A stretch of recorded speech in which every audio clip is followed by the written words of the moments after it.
All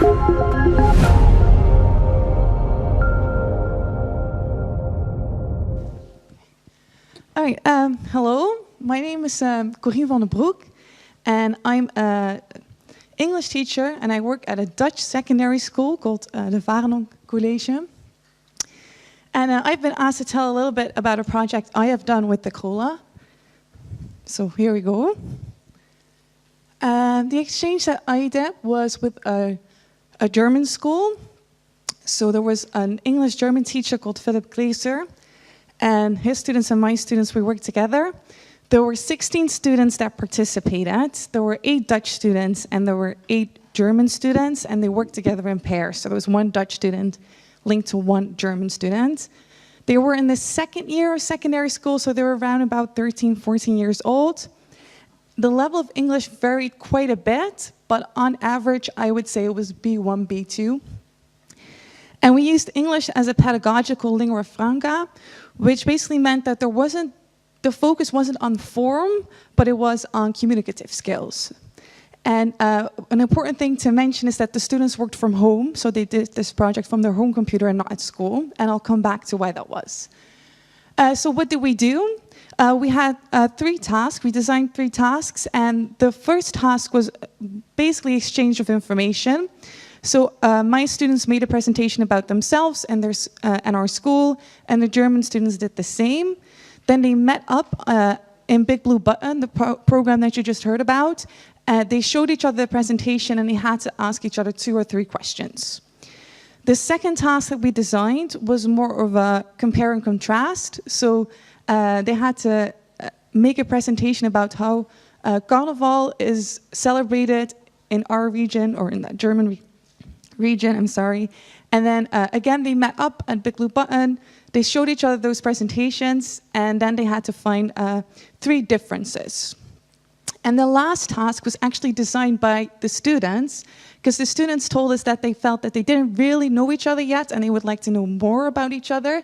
And they said they would want to use more media, so they decided to make a vlog about themselves, and they sent each other the vlog. They watched it at home. They met up again on Big Blue Button, and then they did, I think it was 3 differences, 3 similarities, but it was compare and contrast again. Now I hope this works. Yeah. So how did the collaboration work with me and my partner? So my partner Philip, we used the tools to communicate because we lived quite far apart. We used Skype and Big Blue Button mainly for brainstorming sessions. So that's where we met up and sort of discussed what do we want to do. We used Google Docs to work on tasks together. And we used WhatsApp for like quick communication, but also for like emergencies, like if something went wrong, we could text each other and try to solve it. And what were things we would talk about? So I noticed that in the beginning of the project, we would talk about learning objective, learning outcomes, and themes. So first we discussed our national learning objectives, which luckily were quite similar between Germany and the Netherlands. Then we talked about what do we want our students to make when this project is done, what sort of product should they have. And we have very big ideas about this that didn't really work out, and I will come back to why I think that is. And we discussed themes. So for instance, we thought about doing something with national parks or something like that. However, I noticed that once the project, while the students were working on the project, that's the way I should say it, we tend to focus more on practicalities, like when is your holiday, when is my holiday, are there any exam weeks, one of my students was ill, how are we going to solve this? The support from the TeCoLa network. So I had 3 TeCoLa coaches, Kurt and Petra, and Linda from the Netherlands. And they linked me and Philip together. We met online, on Big Blue Button, on Skype, in the virtual world. But Lynn actually lives quite close to me, so she would sometimes come to school, and she would help me, and she would help the students with any problems that they might have. And I would say there were 3 ways I got support. There was technical support. So the tools are already there, which is great. You don't have to find anything for yourself. It's already there. And then I was told how to use it. My students were told how to use it. And if anything went wrong, the TeCoLa coaches would help out. There's also pedagogical support in a sense that, Peter already said, a lot of stuff is already there, so there is already learning stations, there are learning paths that you can use. But also if you design your own tasks, because we did design our own tasks, they give a lot of feedback and advice, and they ask you critical questions, which makes the task better, basically. And I would say there was organizational support in a sense that, and as teachers, I think you recognize this, you're usually so caught up in the daily things, and it's so busy to be a teacher that projects like these tend to sort of fade into the background and you don't really think about them. And then it's just handy when someone emails you and says, have you thought about this? Have you thought about that? Have you talked to Philip yet about this? And you think, oh, that's right, I still have to do that. And that makes sure that the project keeps going. So guidance for students. So our guidance focused on giving them autonomy for the reason that they had to do this at home. And I think we did this in 3 ways: task organization, rapport building, and pedagogical guidance. And task organization, we designed the task, or we helped the students design the task with task 3. But we also gave them deadlines, so they knew what needed to be finished when. We told them what should be in their presentations. We made the pairs, and we helped them with all those practical things. We also helped with rapport building. So we noticed quite early on, because they're like 13, 14, they're just too young to solve some social problems that they might have.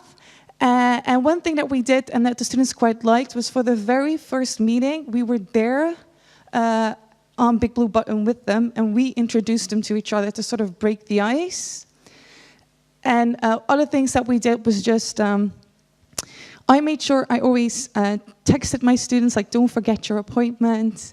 And after they had their meeting, I would text them, how did it go, and how was your partner, did anything happen? And I would also obviously ask them when I saw them in class, which they quite liked, but they also liked that they could text me. So I had their number, they have my number. And for rapport building, it was useful because there was this one boy, for instance, he waited for 20 minutes for his partner, and he just didn't know what to do. He didn't know if he was if he could leave, yes or no. So he texted me, and I said, well, wait another 5 minutes, and then send him an email, and you'll be fine. And afterwards, I heard he quite enjoyed that there was someone there for him to help him out. And I would say this task organization and the rapport building we did from the very start. And pedagogical guidance came a little bit later on. So when we started, they just started. And then because Linda was doing research on my group, she had quite a lot of data. And we discussed that data, and she told me that they sometimes don't know really how to handle stuff or how to get started or how to do certain things. So I started to do pre-tasks. So when I designed a task, I would discuss it with the students, say this is how you could do it. And then I would ask them, do you think there will be any problems? What sort of problems do you think there might be? How could you solve them? And then what we also started doing is that we started making reflective tasks. So after they did something, said, what did you think you learned? How did it go with your partners? Things you would do differently. Because they do learn quite a lot from the project, but they don't always realize that themselves.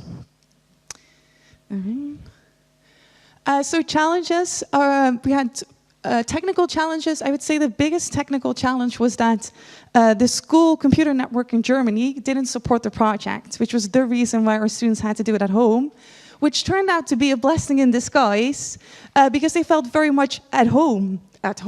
So they were, it was an authentic situation. They were relaxed. They felt that their teacher wasn't watching them. So it turned out to be a blessing in disguise. There were small technical problems as well, things that didn't work, but those were usually solved quite quickly, either with the help of TeCoLa or the IT people, or sometimes just parents themselves.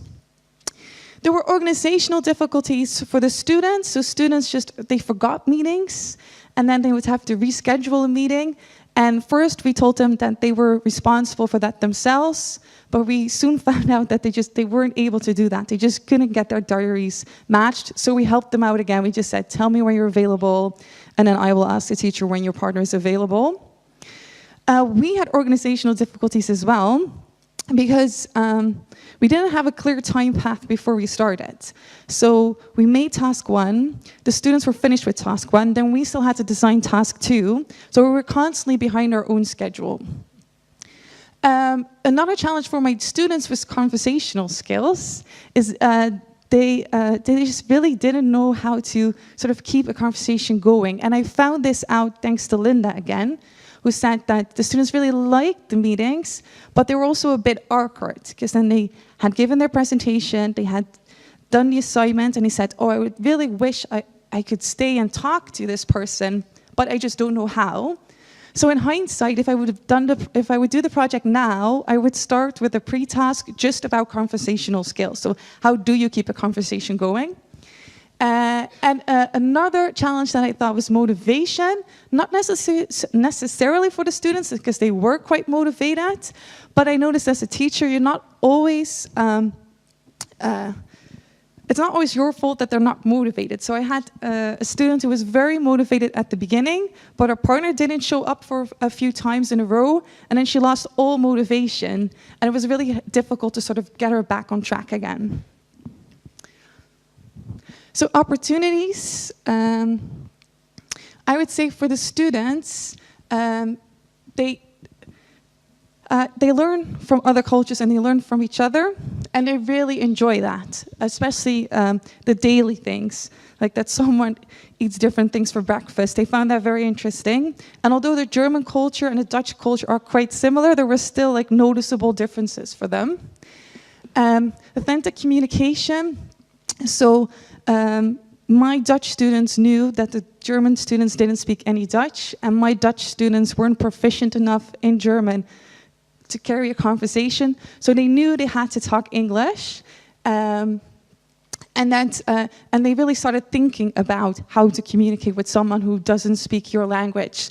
So they realized, for instance, that there were words that you just cannot translate in English because they're linked to Dutch culture, and they really tried to solve that problem of communication, which leads me to problem solving, because it wasn't just a problem with communication, but also things happened. People forgot meetings, someone was ill, and then they had to, with their partner, make sure that they solved that problem. And like I said, autonomy, they had to work on their own, had to keep to their deadlines, had to make sure they showed up, and they helped design the last task. And most importantly, it was fun. And this is from the students. They told Linda for data, they just thought it was fun. For teachers, it's nice because it's very easy to differentiate in this project, because students have different problems. I have one boy who was very chaotic, so I gave him more help with task organization. I had one girl that was a little bit insecure, so I gave her more help with rapport building, and you do that automatically. So you're automatically differentiating. I like the authentic setting as well, because as a teacher, I had the feeling that they couldn't cheat. They couldn't like secretly talk Dutch behind my back when I wasn't there. I like that I could bring technology into the classroom, because our school is very big on technology. And now this was like a meaningful way to bring technology into the classroom. It wasn't just a digital textbook. And it's a great tool for intercultural collaborative learning, this technology. I liked working together with someone from a different country as well, because I learned new things from them as well, just how school systems work in different countries. And I like learning on the job, because once you start with that project, you get so many feedback from your TeCoLa coaches, you get so many tips, you get so much information that you just improve your tasks automatically. And if I look back, I now think, oh, it's so stupid that I didn't do that from the very beginning. And for a teacher, it's fun as well. It just really is. So main insights, I would say start small. I started with 8 students, which was good, because things will go wrong, and it's easier to solve them for 8 people than for 30. Logistics, know what you want to do when, what tools you need for that, know the deadlines, know what the end product needs to be, because we didn't do that, and I think that's one of the reasons we never really got to our end goals. So make sure that when you start, you know what you want to do. Guidance is important for students. It was already mentioned before, but students really do need guidance because they don't know how to get started. And I learned that you need to be flexible for a project like this, but you also learn to be flexible in a project like this, because I mentioned it before, there's always small things that will go wrong. There's like a national holiday that you didn't think of, and suddenly you're behind your own schedule, and then you need to work around that. And I think this was it. So I'm planning on doing another project this year with my upper secondary school, so it's not over yet. I don't know if there are any questions now. No? All right. Oh, yeah. Can you let us know some assessment strategies that you use to evaluate students? I didn't mark my students for this because it was a voluntary project, but I can imagine you can use the Common European Framework for reference for that, and you can use the language goals, but I know you also have, I only know the abbreviation, it's called CFAC, which is, it's similar, but it's not for language goals, but it's for internationalization, and they have things like can talk about their culture, can talk about daily things in life, and then you can assess them using that form, which is, if you want, like if you email me, I'll email you the form, and then you know what I mean, and it's good. It's a very easy tool to use.